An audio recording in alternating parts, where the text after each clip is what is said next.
संत तुकाराम महाराज म्हणतात, विष्णुमय जग वैष्णवाचा धर्म, भेदाभेद भ्रम मंगळ, ऐकाव तुम्ही भक्त भागवत, करावेत हित सत्य करा, कोण्याही जीवाचा न घडावा मत्सर, वर्म सर्वेश्वर पूजनाचे.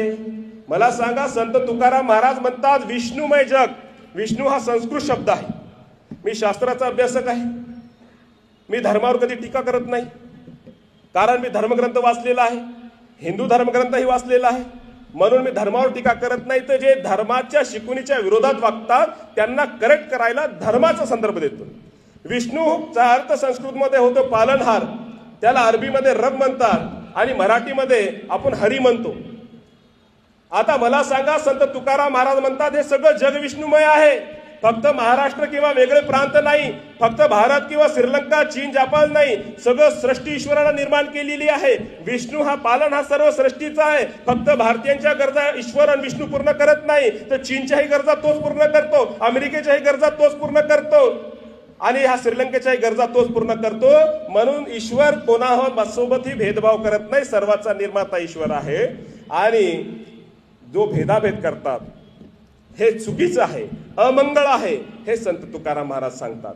बांधवानो, आता आम्ही संत तुकाराम महाराजांचं नावही घ्यायचं आणि आमच्या समाजामध्ये भेदभावही करायचा, हे कसं बरं चालत? दोन विचार एकत्र कसे राहतील? जर आम्ही संत तुकाराम महाराजाला मानतो तर आमच्या समाजामध्ये भेदभाव नसला पाहिजे. मग आमच्या समाजात भेदभाव कसा असतो?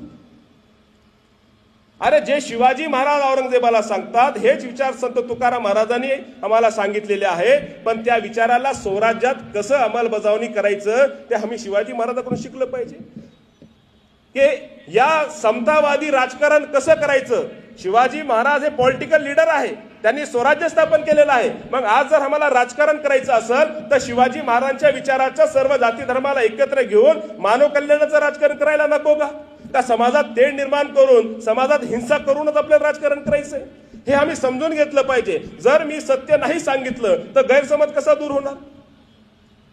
छत्रपती शिवाजी महाराजांचा हा जो विचार आहे, हा संत तुकाराम महाराजांनी जो सांगितला त्यांनी स्वराज्यात लागू केलेला आहे. बांधवांनो, की आम्ही समजून घेतलं पाहिजे की शिवाजी महाराजांनी 18 पगड समाजाला एकत्र केलं, त्यांच्यात प्रेम आणि बंधुत्व निर्माण केलं आणि मानव जातीसाठी आदर्श असं स्वराज्य निर्माण केलेलं आहे.